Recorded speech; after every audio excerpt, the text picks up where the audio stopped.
Good morning, folks. Today is Thursday, August 18th. Welcome to episode number 178 of Simply Cyber's Daily Cyber Threat Briefing. I'm your host, Dr. Gerald Auger, and over the next 30 minutes, I'll be delivering the top cybersecurity news stories of the day and providing my expert analysis on each of those stories, on what it means to you as a practitioner, or if you're looking to break into the industry. We definitely got you covered. Definitely going to have some value here. But before we get into it, I want to say thanks. Shout out to this stream sponsor, the one and only Barricade Cyber Solutions. My man Eric Taylor leads that crew over there. Cyber criminals have stolen your company's data and derailed your business operations. Barricade Cyber Solutions will help you resolve this ransomware attack and get your business back on track. I've said it before, I'll say it again, y'all. If you don't have a plan, like when your business gets hit with ransomware, it's like your business is on fire. Okay, very, very, very similar comparison.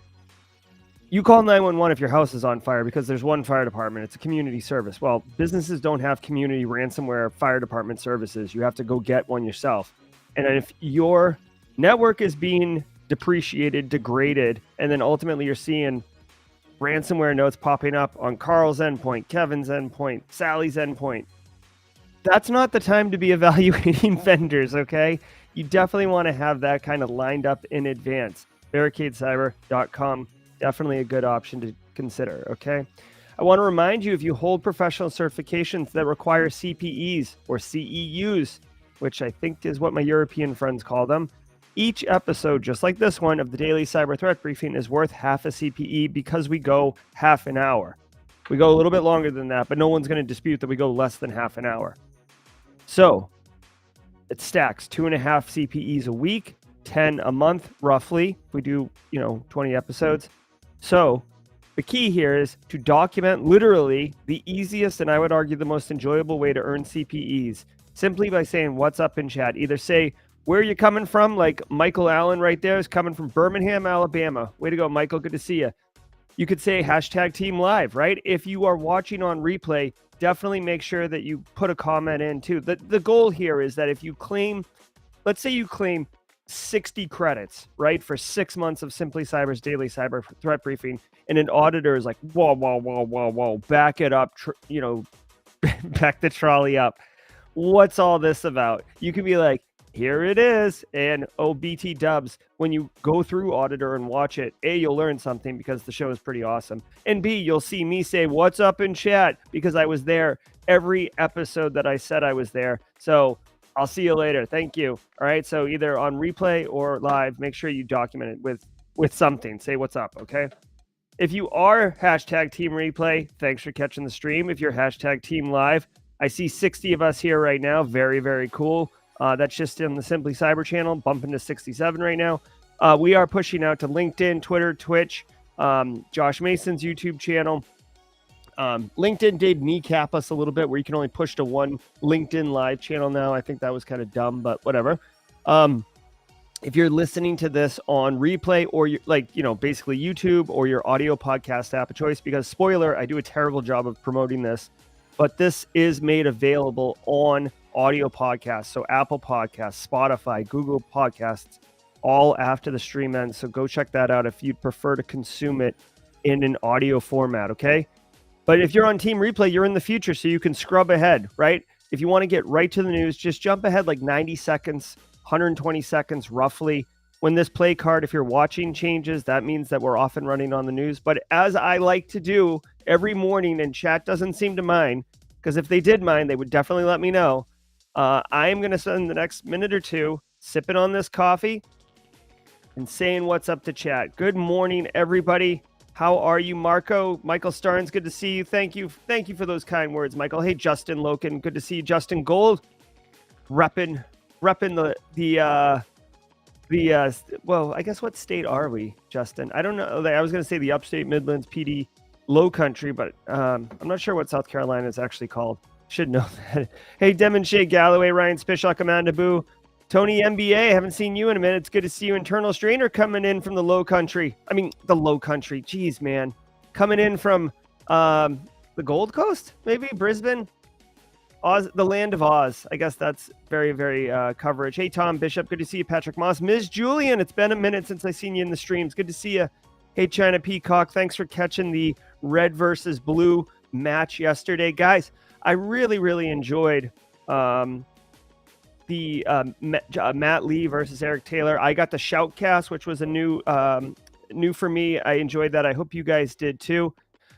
Hopefully everybody, Hefty Pegasus, Joseph Allen, B. Cole, hopefully all you guys have had an opportunity to take advantage of that Cyber Mentor practical malware analysis and triage and the practical ethical hacking course, both for $1 right now on TCM Academy. The coupon code is $, and a dream, all one word. Guys, you can buy it now and take it in 6 months or a year, even the GRC course. But many of you have already taken that. The GRC Analyst Master Class, that's $1 right now. All three of those are $1 through August 22nd. Super pumped. Great response from the community. Tons of people digging in. I had some marketing people reach out to me yesterday and ask me about those 3 classes for a company that I've worked with in the past. And that, they're like, would it help us? I'm like, yeah, yes, it would. Even if you don't become a malware analyst, when you're talking to practitioners, wouldn't it be nice to know what you're talking about? It's great. It's great. Hey, what's up? CCN, thanks for the kind words. Randy Hamilton, adios is great. Justin Gold, most def. Love it. Hopefully the audio is... Oh, yeah, thank you. Yeah, guys. Oh, hey, and I'll tell you this one little thing. This is fun for the... Oh, hey, Marcia, I hope that interview went good. I know you had that job interview yesterday. Hope it went good. Guys, I'll tell you one more production thing, and then we're off and rolling. I spent probably 30 minutes last night, 45 minutes, researching different stream packages. Guys, I've got the machine. I got the rig now to be able to do big things.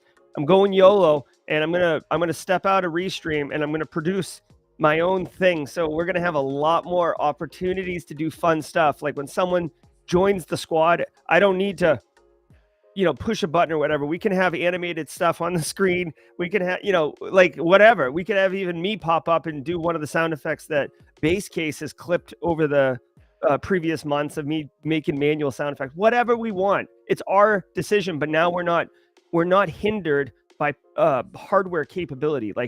I've eliminated all those barriers. So the audio is going to be tight, and then I'm going to start working on the visual production. It's going to be sick. Okay, but this won't happen until after I get this weekly email blast on how you can operationalize for end users, peers, and executives the news that we cover in this stream. So, but I'm almost done with that project.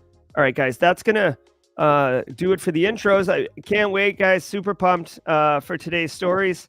Let's. Oh my gosh, hold on, hold on. I got so excited I forgot one critical thing. The podcast. I saw Jeremy Williams join the squad. Jeremy, thank you for joining the squad. Definitely appreciate that. All right, let me pull up the podcast here. Here we go. From the CISO. All right, there we go. Let's do it. Series, it's cybersecurity headlines. It's Thursday, August 18th, 2022. PyPi packages turned installed apps to backdoors. Security researchers at Snyk discovered a dozen malicious packages in the Python package index that could turn a Discord client into a backdoor to steal data from browsers and other apps. The packages were uploaded on August 1st by a user named Scary Coder. Rather than typical typo squatting, the packages appeared to be useful software tools. All right, hold on. I'm getting some information here that the podcast is too low. BSEC, is this true? And it's not that, Sasha, I'm not, and Gary, I'm not saying you're not right. It's just I want to I want to make sure that it's not too loud. It's low for the masses, and it's not just need to be turned up on your end. Give me 1 second. I'm getting mod confirmation. It's a little low. Turn it up. Okay, here we go. I'm going to give this a shot. Hold on. Come on, man. There we go. Here, tell. I pushed the button that says system. You guys tell me. Ready? Python package index that could turn a Discord client into a backdoor to steal data from browsers and other apps. The packages were uploaded on August 1st by a user named Scary Coder. Rather than typical typo squatting, the packages appeared to be useful software tools. Once installed, the malicious packages could exfiltrate stored browser passwords, cookies, and search history. It would also modify the JavaScript used by Discord to inject a full backdoor. As of this writing, the packages are still available on PyPi. Okay, cool. So Project- listen, I will say two things. One, 99% of the time, I never look at these stories in advance. Okay. I do have to open all the tabs. That's like my prep work for the show. But I saw a malicious PyPi package and I was like, dude, we just talked about PyPi package issues yesterday or the day before. So I did go back and look. I gave a comment on PyPi packages and I was like, I know what these things are, but just to refresh. So I looked for 30 seconds at PyPi packages just to remember. And now I can deliver a little bit more valuable information to you guys right here. Okay. So I just, in full transparency, no one's ever like claiming that I do show prep or whatever for these news stories, but whatever. I'm very transparent. Okay. About what I do here. So malicious PyPi package turned into Discord. Guys, PyPi packages is basically if you've ever used pip to install Python packages, right? Which many of us do. And if you're just a point and click Windows user, that's fine, no big deal.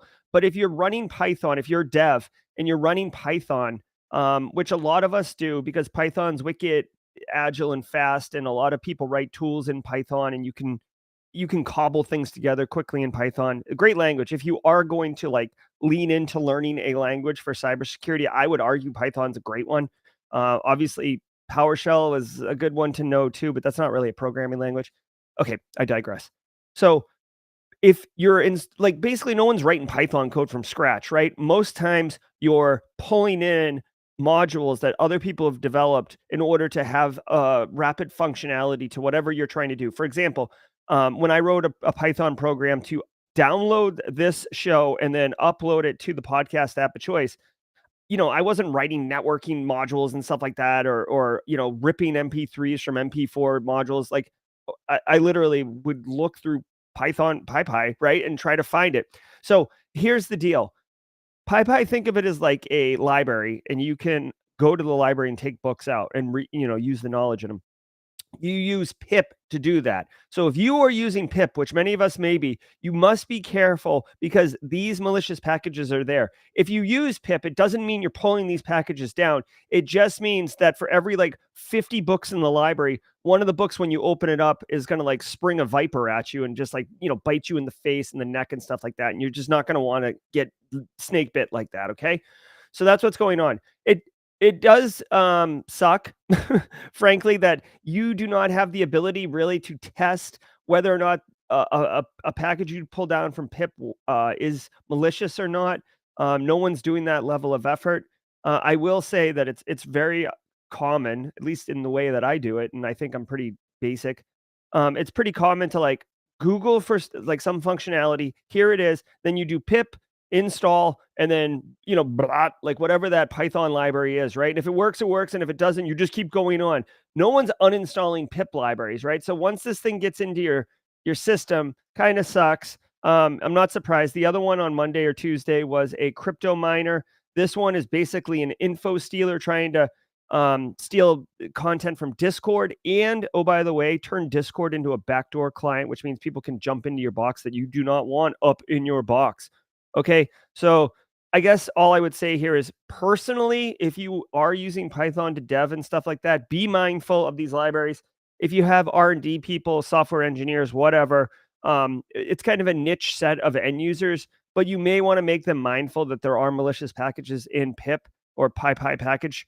But the thing is, this is a really difficult one to correct because you can make an engineer aware, right? I am a cyber practitioner. I know better. And I'm telling you, I would still just do pip install because there's no easy way for me to be able to say oh, this package is malicious or not malicious, right?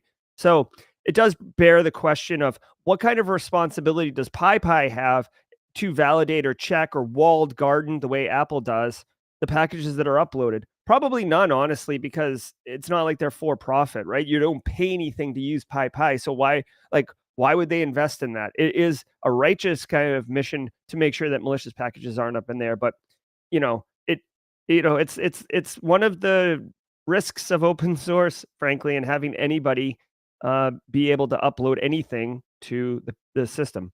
Sugarush targets Israeli shipping. According to a new report from Mandiant, the Persian-speaking group UNC 3890 currently operates a campaign using email-borne social engineering lures. This leads victim to a watering hole at a login page of a legitimate Israeli shipping company. It's also been seen targeting industries from healthcare to energy with the same approach, spoofing services from Office 365 to LinkedIn and Facebook. Once an organization is compromised, the group drops a backdoor called Sugarush that enables a reverse shell over TCP to a hard-coded C2 server. A malware called SugarDump then harvests browser credentials and email data. The group has been in operation since 2020. While the group almost certainly operates out of Iran, Mandiant lacks evidence to say if it's state-based. Okay, so a couple things here to note. Okay, first and foremost, this is more from a industry perspective. So if you know, you know, and if you don't, well, now you know. Okay, Mandiant, all the different kind of like major players in the space, like Cisco, Talos, and Mandiant, and all these, like they have their own naming convention. And unfortunately, it's part of marketing and market branding. Unfortunately, we don't have a standard the way like MITRE ATT&CK is a standard. We don't have a standard for naming these threat actors, which totally sucks because, you know, like Cozy Bear and then, you know, like, you know, I don't know, Polarium or what, you'd be talking about the same threat actor, but it sounds like two different ones. So you'll always see like, you know, Lazarus, AKA APT41, AKA like, and I know Lazarus isn't 41, so please don't blow me up in chat. I think they're APT29.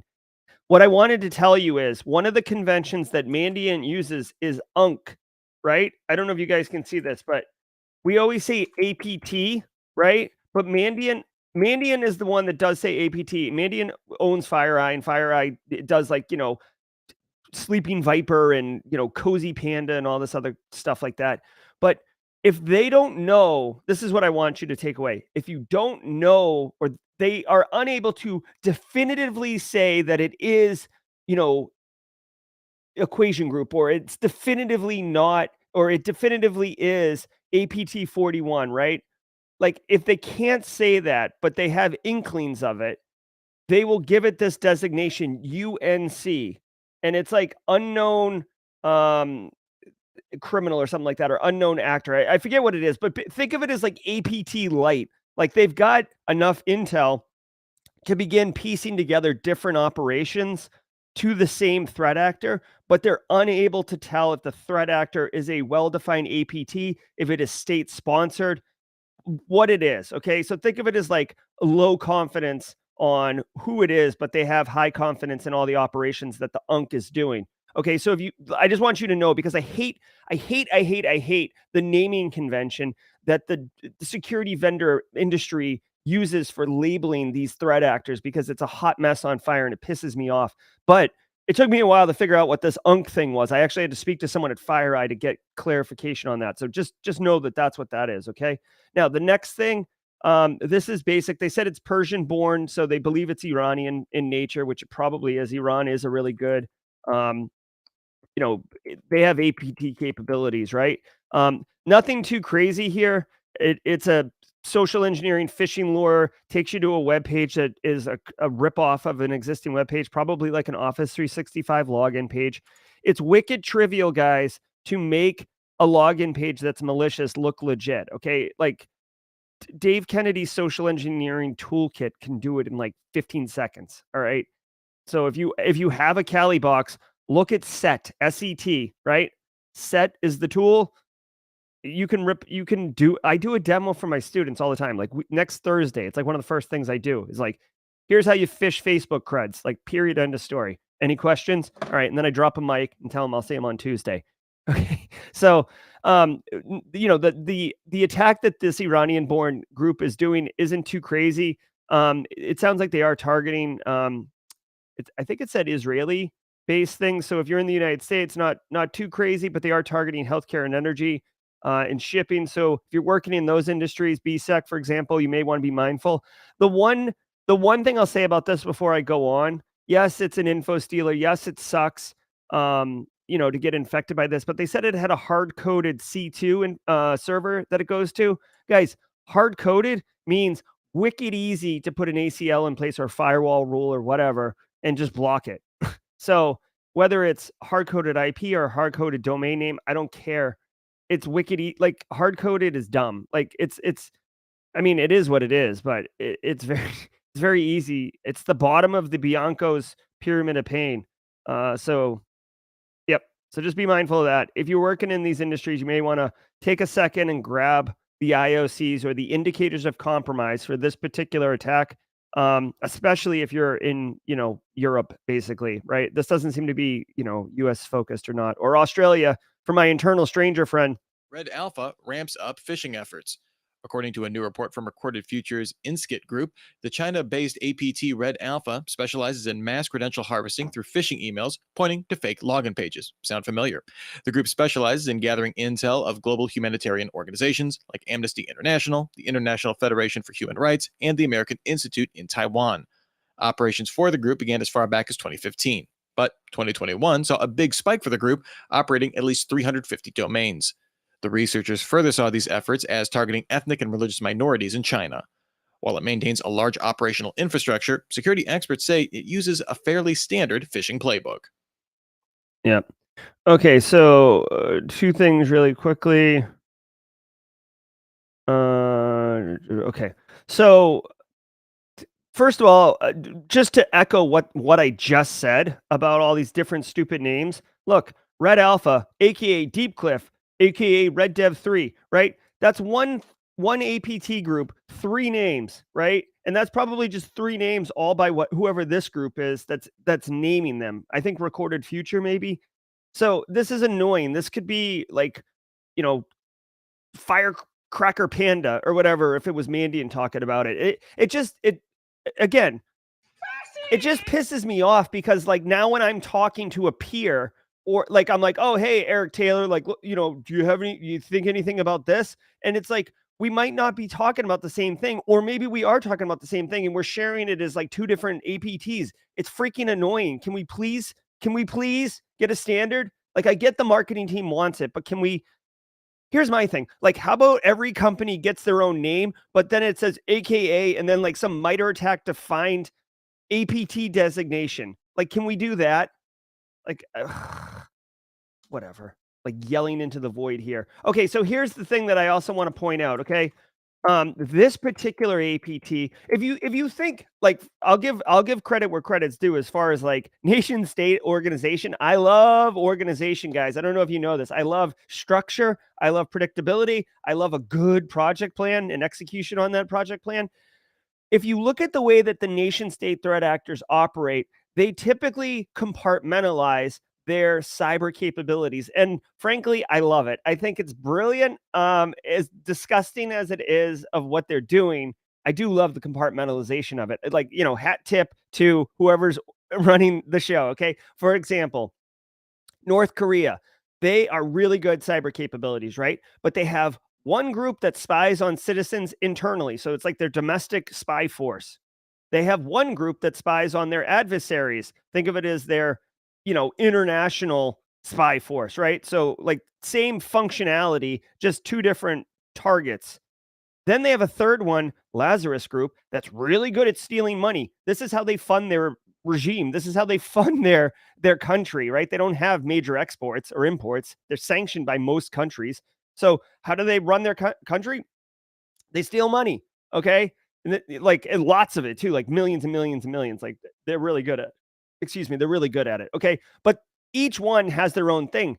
China, same thing. So it's interesting. I hadn't heard about this one, but it's interesting. If you think about what China's doing, okay, so again, this is not a political show. These views are mine. Please, whatever. Just like, and I'm not a geopolitical correspondent with like tons of experience. I'm just a cyber nerd who does cyber stuff. Okay. So if you look at China, they are definitely a first world power. But if you look at the way that they've broken up their stuff, they've got, internal, they've got external, they've got military capability. And this one's interesting because China's this authoritative regime and they have certain pockets that are kind of not getting down with the cause, not getting down with the mainstream. They're swimming upstream. Okay. So Taiwan, China says that they're a state of China. Taiwan says they're their own country. Tibet, there's the whole thing there with the Dalai Lama and all that. Okay. Like, I don't even want to get into that. And then three, the Uyghur population in the northwest of China are basically Muslims. And there's like, I mean, there's being reported, right? I don't know. I haven't been there. Like alleged wild stuff, like genocide type level stuff going on up in that population. Allegedly, it's being reported, and like education camps and taking kids away from parents to educate them on why their parents are wrong and stuff like that. Like horrible things are going on up there. So, anyways, there is an APT group in China who is essentially, I don't want to call them ideologically focused, but they're acting as if they're ideologically focused in that they're targeting these groups of people to understand how these groups of people are operating. So, A, probably so they can find leaders within those pockets of groups. B, control information around those pockets of groups and ultimately operate a mission where the objective is to not absorb, but assimilate. That's probably the best word. Assimilate those populations fully into the mainland China. That's definitely the end goal. And China, I'll give China this too, man. China, they're like, how long is it going to take? It's going to take 40 years, sir. All right, fine, let's do it. Like 40 years, no big deal. Like no problem. Let's go. Like time is not something that they care about as far as executing on wide mission. So anyways, long story short, nation state threat actors will compartmentalize their APT functions or their cyber capabilities to have very singularly focused mission objectives. Meta and TikTok prep for the midterm elections. Meta will disable new political, electoral, and social issue ads during the week prior to the November 8th U.S. midterm elections. Ads running prior to that week will continue to run, but Meta will disable most edits during that window. Meta will continue its policy of not allowing posts or ads that misrepresent details of the voting process or spreading misinformation on the outcome of an election. Meanwhile, TikTok went live with its midterms election center in the U.S. It's offered an election center in other countries in the past. This provides state-by-state voter registration information, vote-by-mail instructions, and polling place locations using information from the National Association of Secretaries of State. TikTok partnered with Ballotpedia to display candidates on local ballots, and election results will be displayed from the Associated Press. All right, well, we'll see how this goes. I mean, I do appreciate that, we're moving forward in a way. We're moving forward in a way that social media platforms do recognize that they have an incredible level of power and influence over individuals.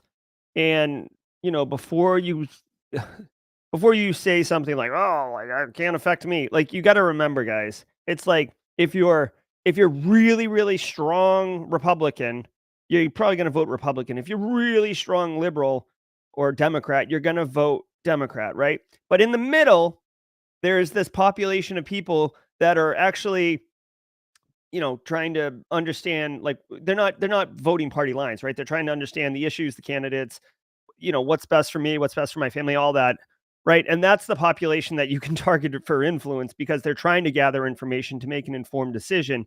And they go to these social media platforms to engage in public discourse, right? So, long story short, I'm glad to hear that Meta and TikTok, I didn't hear Twitter in there, but in Twitter's, pretty popular for this type of thing, are going to be trying to make an effort to control edits and misinformation and all this stuff. We'll see how it goes. I mean, I feel like this is a half measure. Like, yeah, they're going to try to do it, but like, dude, they said they're going to stop a week before, right? So, if I was a think tank company, I would just ramp up 2 weeks before and really drive it for a week, get everybody all frothed up for a week, or find hashtags to get through the filter, or find ways to communicate that bypass, because these controls, it's not like they're shutting the platform down for a week, right? They're putting in what they think are the controls to get around it. I think this is like trying to hold back. This is like trying to hold water in a colander, or like a pasta strainer. Like it's going to hold some, but there's going to be tons of ways to get through it. So we'll see. I guarantee you this will be a top news story. And I'll eat humble pie if I'm completely wrong and this is able to shut it all down. But there's just too much power, too much, desire to control the information flow, that I really think that it's going to be bypassed. Okay. Internal Stranger asks a great question before I go on to the 30-second read. Who gets to control what misinformation is? 100% right. So again, we're not asking, big tech is saying that they're going to stifle certain messaging, and I don't want to say they're going to amplify, but they have all the ability in the world to amplify certain messaging, right? They control the algorithm on the back end. The feed that you see when you open your app, it was curated for you based on a very complicated algorithm, right? And pulling the dials, the Wizard of Oz behind the curtain can adjust the dials or tweak the dials based on what they think is right. And by the way, let's all be real for a second. They are for-profit companies. So if the Wizard of Oz was righteous and altruistic and was turning the dials for the greater good of public consumption and everything, yeah, that'd be one thing, but they're for-profit, right? So it's very, very, very obvious, right? It's very easy to make the micro step leap to the conclusion that, if someone dumps a $2 million in my back pocket while I'm turning the dials and they're like, hey, turn the right dial a little bit more, I'd be like, right? Because I'm still operating within the boundaries of my ethical framework, right? I'm not shutting off the left dial. I'm just amping up the right dial. And oh, by the way, my pockets are full of cash now. Cash money, homie. Straight cash, homie. All right. Thank you, Randy. Hopefully Kimberly's in here. She always enjoys the Randy Moss. All right, let's do the 30-second read. And now, thanks to this week's sponsor, 6clicks. Manage the full assessment lifecycle and get your business audit ready more easily than ever using 6clicks. Identify overlap from complicated audits and assessments with other standards and frameworks using Haley AI to streamline compliance with multiple audit requirements. With built-in content, organizations can get started on their audit and assessments faster than ever before. For more information, visit 6clicks.com/CISO series. All right, they've got AI rolling in that tool. So there we go. Guys, I wanted to take a minute while we're doing the read here to let everybody know about Wild West Hackin' Fest. Black Hills, Anti-Siphon, they don't know that I'm doing this, but I'm doing it. This conference is October 12th through 14th. It is in Deadwood, South Dakota, which means there's no direct flight from here to there, although I think I'm routing through Dallas. I will be there. I will be speaking there on a GRC topic, guys. I have embraced that I am GRC guy. I've embraced it. Okay. So I'll be giving a talk on GRC. Keynotes from Alyssa Miller and John Hammond. There's a steak dinner for attendees, which I think is wild. It's going to be cool. I'm looking forward to it. I just wanted to make everyone aware. If you do have the opportunity to go, if maybe you didn't get to go to Black Hat because of budget reasons or whatever, and the budget's reset, or, your boss is like, hey, like, wish I should have sent you to Black Hat, my bad. And it's like, well, here, you can make it right. Send me to Wild West Hackin' Fest. No one has said this to me, but I've got the vibe. I was thinking about this in the shower this morning. Like, I got the vibe that it's like DerbyCon, which Dave Kennedy was running DerbyCon, I think in Alabama, and then it like blew up. Or I don't know the story behind it, but like DerbyCon's over for reasons.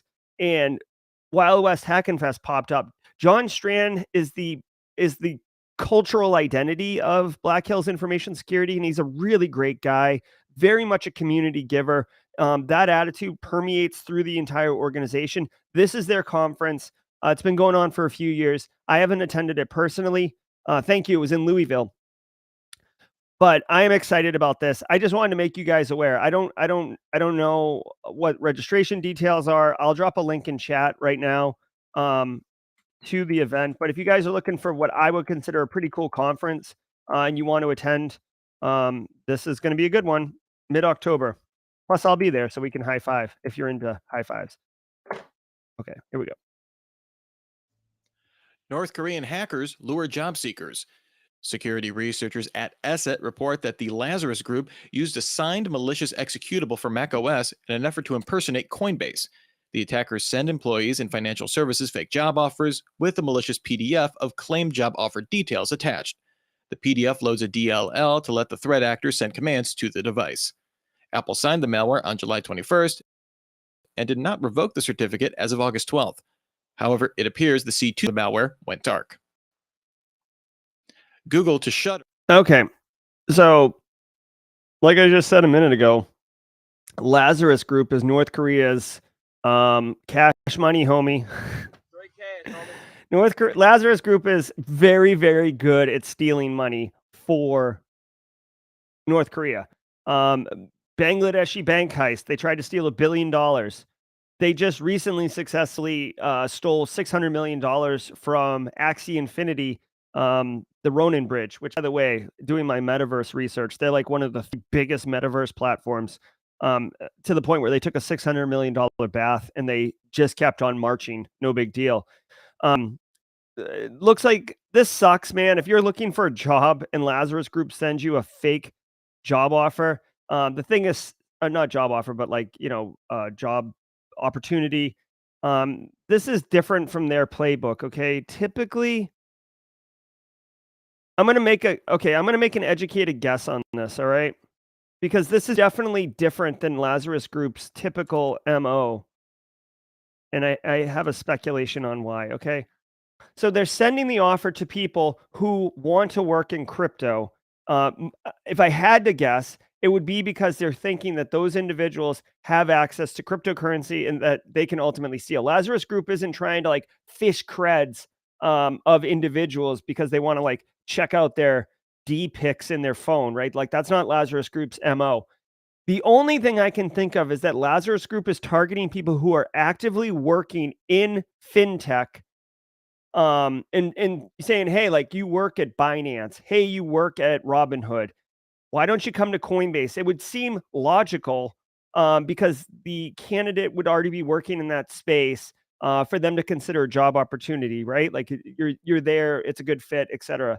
But then the idea is that you open that at work, you open that on a computer that's VPN back into the corporate internal network, and now Lazarus Group has got their teeth sunk into a Binance or a Robinhood or one of these. That's the only explanation that I can possibly get for this one, because again, Lazarus Group, they're like when I say big game hunting, I'm talking like 40-point bucks, right? Like mutant level bucks, big game hunting. They are not targeting Carl.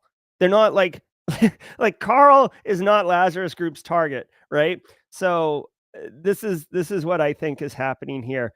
Again, this one's a tough one to defend against, guys. You get a PDF. Most people, when they get like something about a job and they're like a job offer or job opportunity, and they're searching or looking at work, they're immediately going to be very secretive, very discreet. They're going to go in the parking lot to have the phone call. They're going to open it on their phone, maybe in the bathroom or something like that. Like if they're being super shady, like so you natively already have the individual kind of being closed kimono, which obviously could lead to issues. So I think that there's a bigger play here.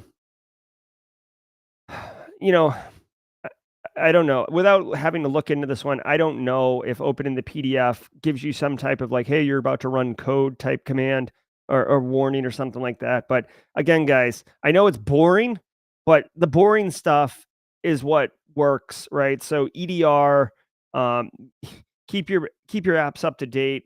Again, I don't know like how this like what does this actually exploit from a PDF perspective?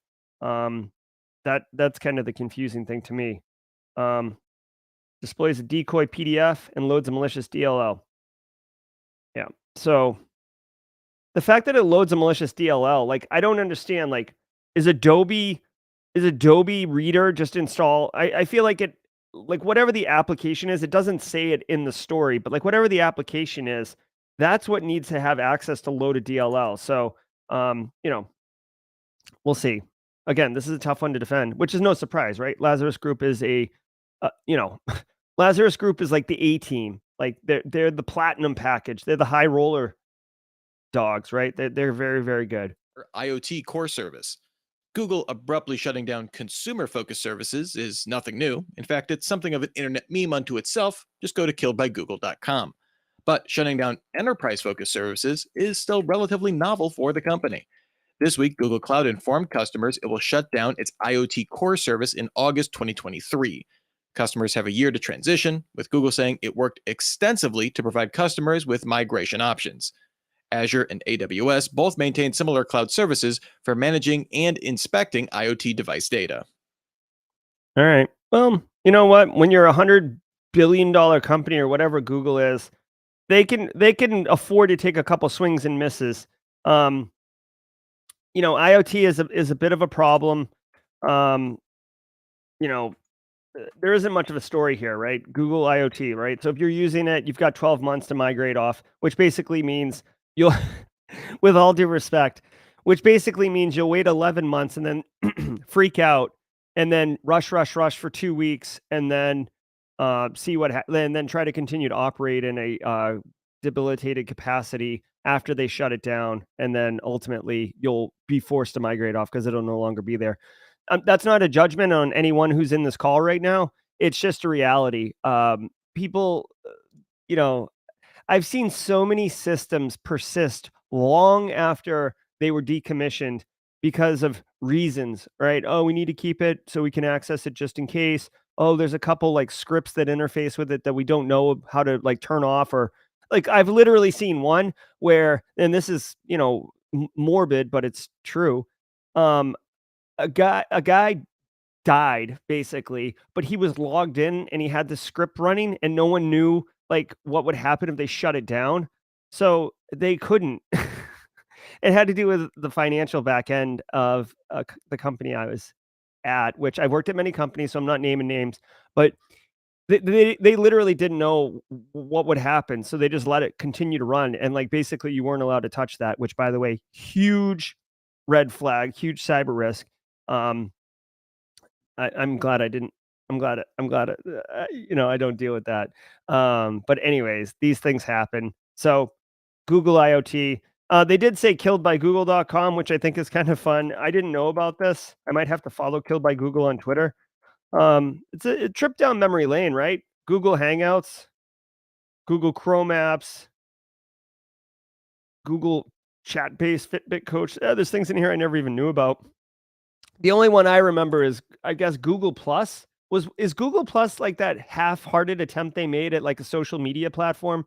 You guys remember that? It had like circles. You could have like friends in a circle or something like that. I don't remember. Whatever. Regulators investigating banks over encrypted messaging. Bloomberg sources say the Securities and Exchange Commission and the Commodity Futures Trading Commission found that investigations into the communication of banks around market manipulation were stymied by the use of encrypted communications outside of official channels. The SEC initially investigated the practice at JP Morgan Chase in April 2021 before expanding it into an industry-wide probe. JP Morgan Chase agreed in December it would pay $200 million in penalties to the two regulators. Goldman Sachs and Barclays are expected to be hit with similar fines, with 10 banks expected to pay about $2 billion combined. Yeah. Microsoft. Imagine that. Imagine that. Okay, guys, like this is so like money corrupts, man. Money corrupts not as much as power. Power corrupts absolutely, but money corrupts pretty badly too. So here's the deal. The people who control money flows and big money, right? Investment bankers, the banks, etc. The people who are wicked wealthy, guess what? Surprise, they want to stay wicked wealthy. There is a massive separation between the wealthy 1% and the rest of us. But the SEC, the Security Exchange Commission, they are in place to ensure that these businesses and these banks and everything operate on a level playing field, and that it's, like we as mere mortals are able to operate with safety and protections and transparency, right? Yeah, like a perfect example, like look at what happened to Enron and Tyco years ago, like mid 2000s. They were screwing everybody over. SEC, came in. So actually developed legislation along with the legislative branch for Sarbanes-Oxley. But anyways, here's the point. All these apps now are offering protection and communication. And listen, privacy is a big thing, and for good reason.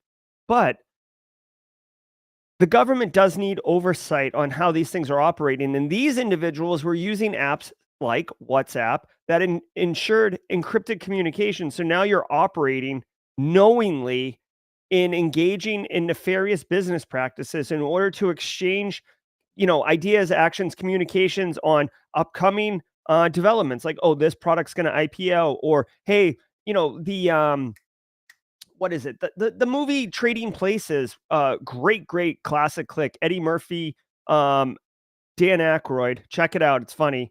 Like if you know what the earnings report is for a company or for oranges before the report comes out, you can make a play on the investment, right? So if you know, listen, if you knew that the housing market was going to go gangbusters this last 6 months or 12 months, right?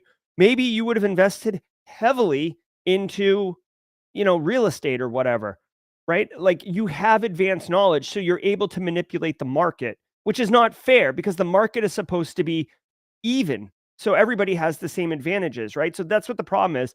These individuals are abusing these privacy messaging apps in order to exchange ideas and basically, honestly, make money for themselves at the expense of us, lack of a better term, right? So they're being fined significantly.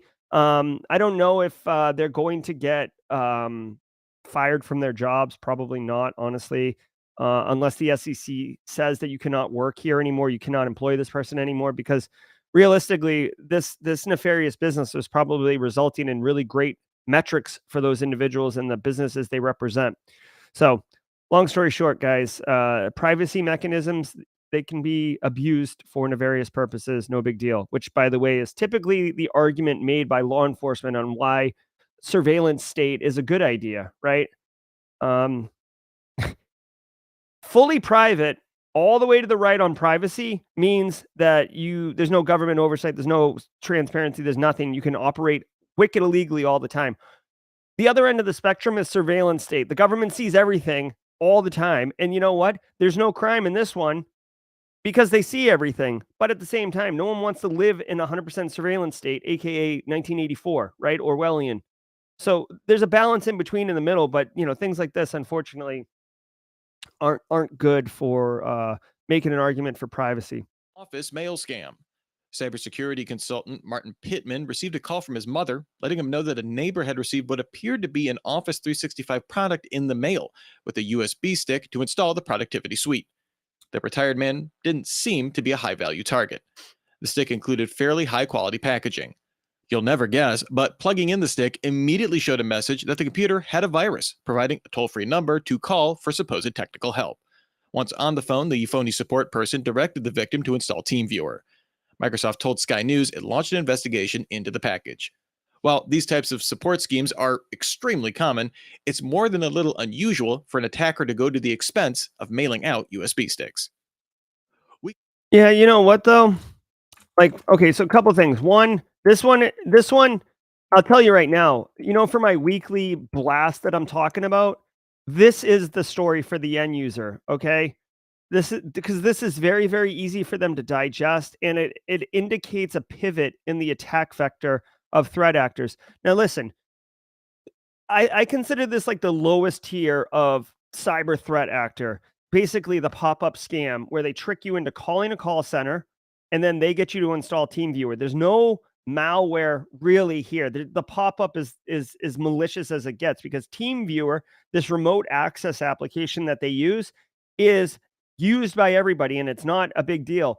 They socially engineer the victim afterwards because there's tons of people on YouTube who like scam bait and stuff like that. I mean, dude, they're literally opening like a terminal shell and typing like move money to whatever, enter, and then it says like command not found because what they're typing is total garbage. But unfortunately, the victims, often elderly, they don't know any different. They just see a black screen and they're like, oh, this isn't good. This isn't magic.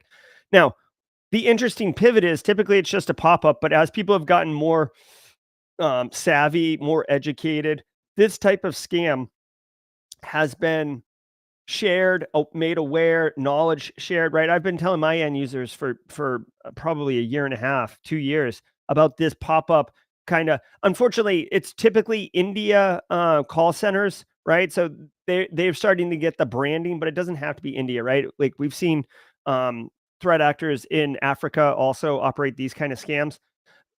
The problem the pivot with this one is it costs money to produce the box, to produce the USB key, to pay for the shipping. to get a list of appropriate targets and victims, right? So now the threat actors are investing a little bit more capital into the operation.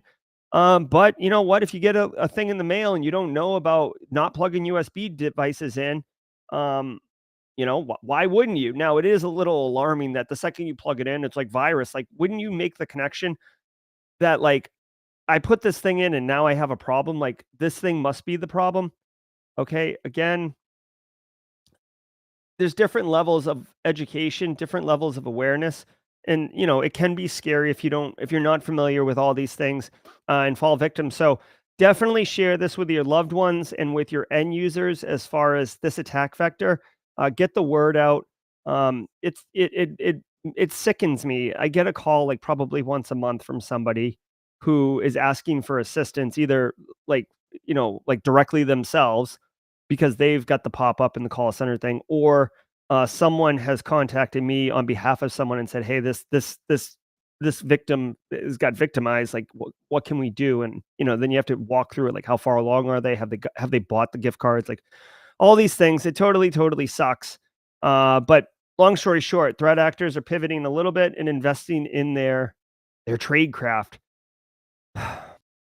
By the way, this is a classic red team attack. Typically, they don't mail you Microsoft Office Plus, but you can drop USBs in the parking lot. You could put nudes on the USB. You can put crypto wallet on the USB. People will plug it in. Carl, drop a Carl emote if you're a squad member. Carl will plug it in all the time. And you can bypass a lot of defenses that way. EDR should catch it, though. Cover a lot of breaches on cybersecurity headlines. With this, we'll talk about the impact to organizations and... All right, so that's that. I would turn my music back on, but we all know what's going to happen if I do that, right? Should I? I'm going to do it. I'm going to do it. Okay, here we go. I'm going to do it, and then you guys are going to tell me my audio is booty, and then I'm going to turn it off, and then we'll continue on. Okay, so I've turned it on.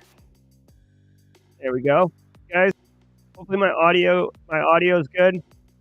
I want to remind everybody, full send it downrange. Okay, listen, guys, I want to remind all of you that today is Thursday, which means it's Simply Cyber Live Thursday. We're back at it, y'all. It's choppy. I tried. Guys, I'm telling you right now, it's definitely something to do with Restream, and they're like 99% of people who are using Restream aren't pushing it through all this gear I got here. They're just like a Zoom call. So Restream's doing all it can to like clean up audio and do all these other things. And I think I'm the anomaly. I'm the fringe case where Restream's like, whoa, what are we doing here? That's what I'm doing with Restream. As soon as I get this OBS set up, I'm gonna yeet it right out the door.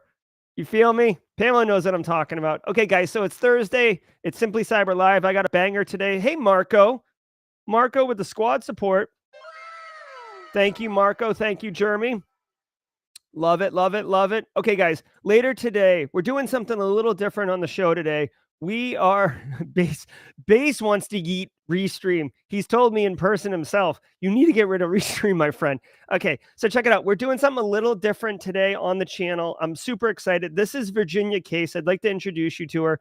She is a marketing expert. The way I feel about cybersecurity is the way that Virginia feels about marketing. Okay, now why would we bring a marketing person in? Well, guys, two things. One, if you are trying to get a job, like, let's boil it down to let's distill it to its essence. Okay. You're marketing yourself. You're trying to sell yourself as an asset to a business. Hey, give me $100,000 because I'm going to deliver value to you 365 days a year. You feel me? Minus weekends and holidays. Obs. Now, how do you sell yourself in that way? Virginia's going to tell us, oh, maybe you've been around the block a few times and you got a couple skills and you want to moonlight. You want to get a little extra scratch so you can, get those new Air Force Ones or whatever, right? You want a little taste because people are approaching you and they're like, hey, can you help me? And you're like, yeah, but I don't have a lot of time. They're like, we'll pay you. It's like, well, now you're starting to enter into like a weird liability area. You definitely want to get a business, invoice them through the business. But how do you stand up that side hustle, right? Maybe people aren't approaching you and you just want that little extra cheddar. Our friend Virginia is going to come on and tell us, okay, you hung the shingle outside. Now, how do you get people to look at the shingle? This is, branding that cyber side hustle. So she's going to come on. She's wicked cool. I've been working with her. The reason that Simply Cyber's website got redone is because my first conversation with her, she's like, oh, I love what you're doing for the community. How can I help you? I'm like, well, I think it's pretty good. What's going on? She's like, well, let's take a look at your website. And she's like, oh dear. May I offer some constructive criticism? And now the new website is a direct byproduct of the conversations I've had with Virginia. So she knows what she's doing. She's wicked good. I had a meeting with her in Vegas at Black Hat. That was really cool. She's cool people. She's good people. It's going to be a great conversation. I know that you will get value in some capacity. Each of you, where you are in your career journey, there's going to be applicable value here for each of us. So, by the way, it's Simply Cyber Live, so it's super chill. You guys are part of the conversation. It's good times. It's the kickoff to the college weekend. It's how we roll, right? So that's gonna, yeah. Joel Belton, he sucks at selling himself, right? No big deal. Hey, Joel, when Virginia's done with you, you'll be able to sell ketchup popsicles to a woman in white gloves. Okay, we'll get you straightened out. Exactly. So, all right. Well, that's going to do it. Where are we on time? 8:57. We're sliding into home 3 minutes before 9. Nailing it.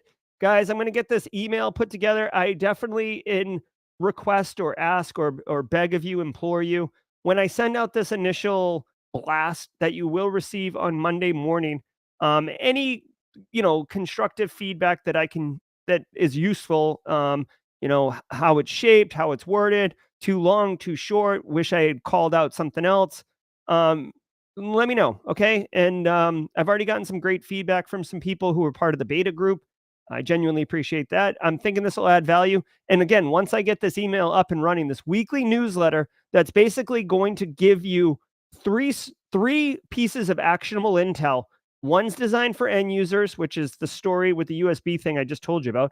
One is for your peers, and one is for executives. And the idea is, here's a little story. Here's a link to where I talked about it last week. And here in bold font is the action for you to take. Straight and simple, right?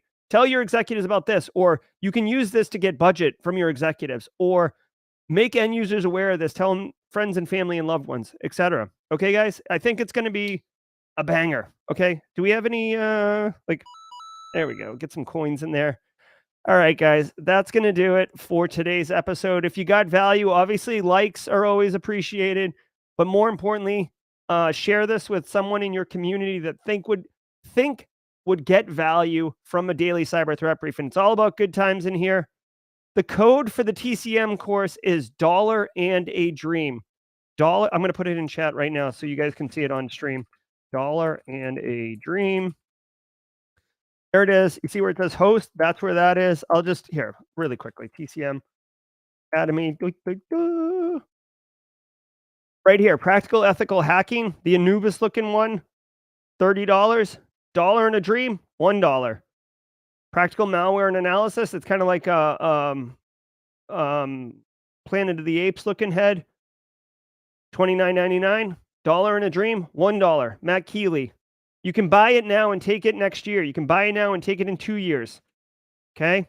Also, if you're feeling froggy, many of us have already taken this course, but simplycyber.teachable.com.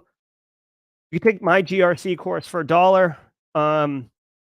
So there's that. In fact, I don't know. I've got to engage the community. I actually talked to Heath yesterday. I might move the GRC course onto the TCM platform, just to help expose it to more people and help more people learn about GRC.